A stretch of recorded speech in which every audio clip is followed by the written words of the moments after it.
Oke, ya udah. Jadi poin terakhir yang udah kita bahas semua yaitu tentang progresnya gimana. Jadi nanti kita akan tinggal tunggu dari bagian legal aja.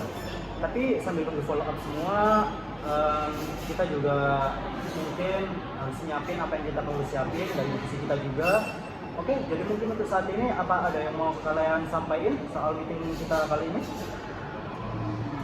Sebenarnya sih masih ada. Nah, begini. Ya.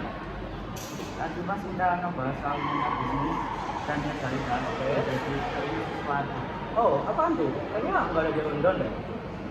Ya, random dikit sih. Tapi gua nemu berita soal artis yang bikin perjanjian perkawinan belum nikah. Oke.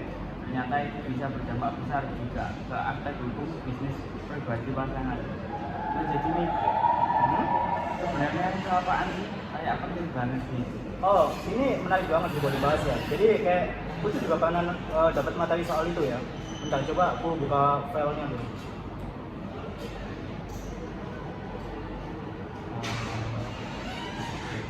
Kayak perjanjian kawin itu cuma biasanya orang-orang kaya atau artis aja yang melakukannya. Gue kira itu cuma kayak formalitas nikah aja. Iya sih. Emang kayak banyak kita mikirnya tuh kayak konsep perjanjian perkawinan tuh mungkin banyak dari kita ya. Tapi ngapain sih ngomongin kayak ginian sebelum nikah gitu?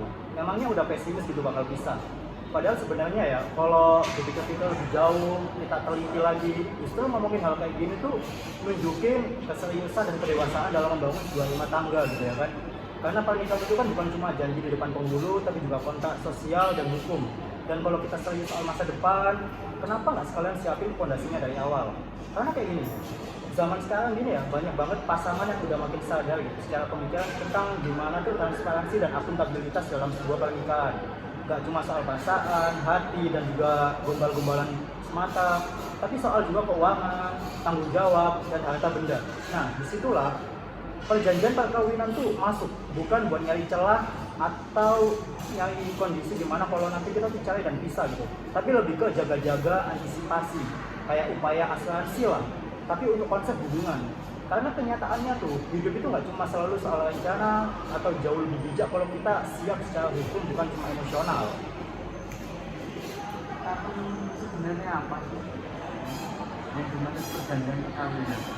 Namanya gak cukup cuma saling percaya aja satu sama lain. Oke, jadi gini, perjanjian perkawinan itu atau mungkin sering disebut prenuptial agreement ya, adalah konsep kesepakatan hukum yang dibuat oleh calon suami istri sebelum atau bahkan sesudah mereka menikah. Yang isinya tuh mengatur hak dan kewajiban masing-masing, terutama soal harta dan hal-hal keuangan lainnya. Di Indonesia, dasar hukumnya ada di pasal 29 Undang-Undang Perkawinan. Isinya bisa fleksibel, tergantung kesepakatan, tapi harus disusun dengan benar sesuai hukum yang berlaku dan supaya juga punya kekuatan hukum yang jelas. Perjanjian ini juga bukan cuma buat pasangan yang hartanya udah miliaran dan juga wow. Justru ini cocok juga buat pasangan muda yang lagi sama-sama ingin bangun bisnis. Karena dengan adanya perjanjian, masing-masing tuh punya kejelasan soal apa yang menjadi tanggung jawabnya tanpa ada rasa saling curiga. Jadi konsepnya gini, bukan cuma soal saling nggak percaya, tapi lebih ke kita sepakat dari awal gimana supaya nanti kalau ada masalah kita tahu antisipasinya tuh kayak gimana gitu. Tapi itu terus gunanya apa ya? Kalau nggak gitu, apakah berbahaya juga buat pasangan itu nanti? Jadi gini, fungsi utama dari perjanjian perkawinan itu adalah untuk memberikan sebuah kejelasan dan perlindungan hukum. Tanpa perjanjian, secara default, semua harta yang diperoleh selama pernikahan dianggap sebagai harta bersama. Ini bisa jadi masalah, terutama kalau salah satu pihak itu punya piutang, bisnis dengan risiko tinggi atau aset warisan keluarga yang ingin dijaga tetap pribadi. Contohnya gini, bayangin kamu nikah sama seseorang yang ternyata punya utang ratusan juta dari bisnis dia sebelumnya gitu. Nah, tanpa perjanjian, kamu bisa ikut kena dampaknya secara hukum gitu, sebagai kamu kan suaminya ya. Atau misalnya kamu punya properti warisan dari orang tua. Kalau nggak ada perjanjian, harta itu bisa ditarik dalam pembagian harta bersama nanti. Jadi fungsi dari perjanjian itu bukan cuma untuk kalau kita pisah, itu gimana, tapi juga untuk menjaga struktur ekonomi rumah tangga selama pernikahan berjalan. Ya, kalau siapa sih yang kalau melihat paling diuntungkan gitu? Apa cuma buat pasangan yang beda negara atau cuma orang kaya aja? Sebenarnya ya, semua pasangan tuh bisa dapat manfaat ya dari konsep perjanjian perkawinan ini. Mulai dari pasangan yang sama-sama kerja, atau pasangan yang jalanin bisnis, atau bahkan pasangan muda yang baru mulai bisnis dari nol banget. Perjanjian ini tuh bisa menghindari konflik karena udah jelas dari awal mana harta bersama, mana harta masing-masing. Selain itu juga bisa mengatur hak waris, pengelolaan penghasilan, sampai tanggung jawab keuangan. Buat pasangan beda keluarga negaraan, ini malah wajib kalau pengen punya properti atas nama WNI. Karena Undang-Undang Agraria Indonesia kan izinin WNA untuk punya properti di Indonesia.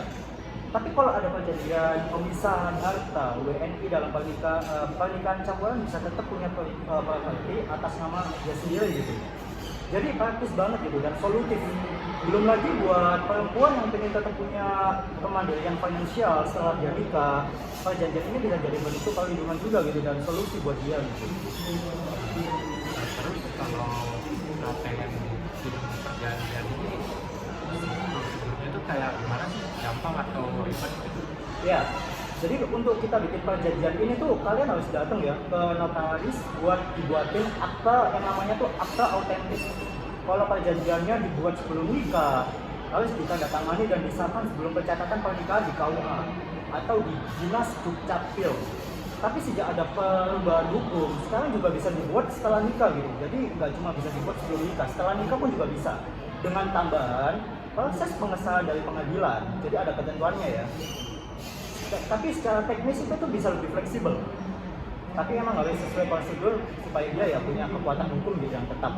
Nah, setelah dibuat itu akta autentik itu juga harus didaftarkan juga ke lembaga yang berwenang. Ini penting banget ya. Soalnya banyak yang bikin perjanjian tapi nggak dicatat. Ya ujung-ujungnya apa? Nggak bisa digunain saat dia dibutuhkan. So jadi jangan asal tulis di kertas dan tanda tangan sendiri, karena itu bisa dianggap nggak sah gitu. Terus isi dari perjanjian itu biasanya kayak gimana sih? Apakah semua harus detail banget? Nah, kalau untuk isi dari perjanjian perkawinan itu bisa disesuaikan ya dengan kebutuhan dan kesepakatan pasangan.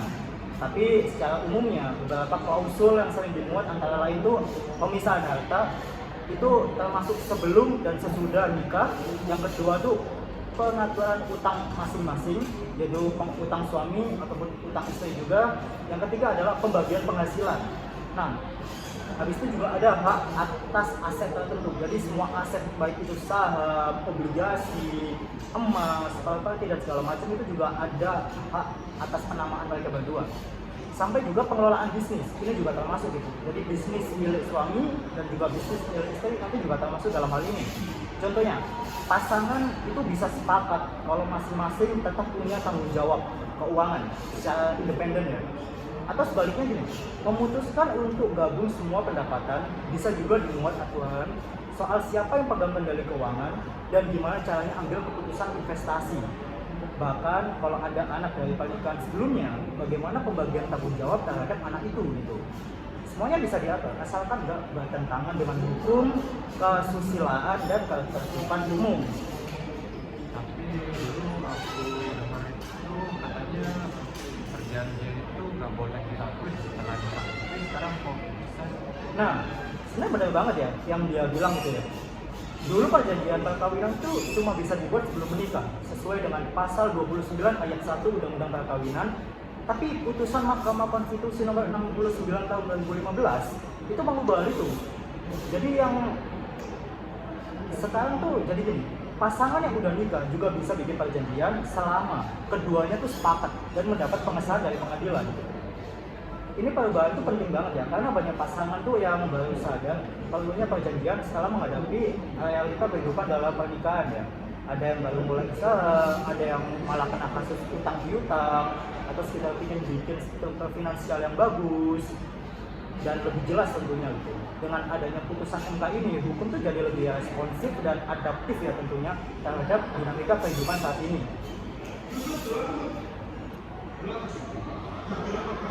Dan akhirnya tuh kita malah bisa lihat ya bahwa perjanjian perkawinan itu bukan soal pesimis atau enggaknya dalam gimana kita dalam menghadapi sebuah ujian, tapi justru bentuk komitmen untuk membangun rumah tangga dengan jujur, terbuka dan dewasa.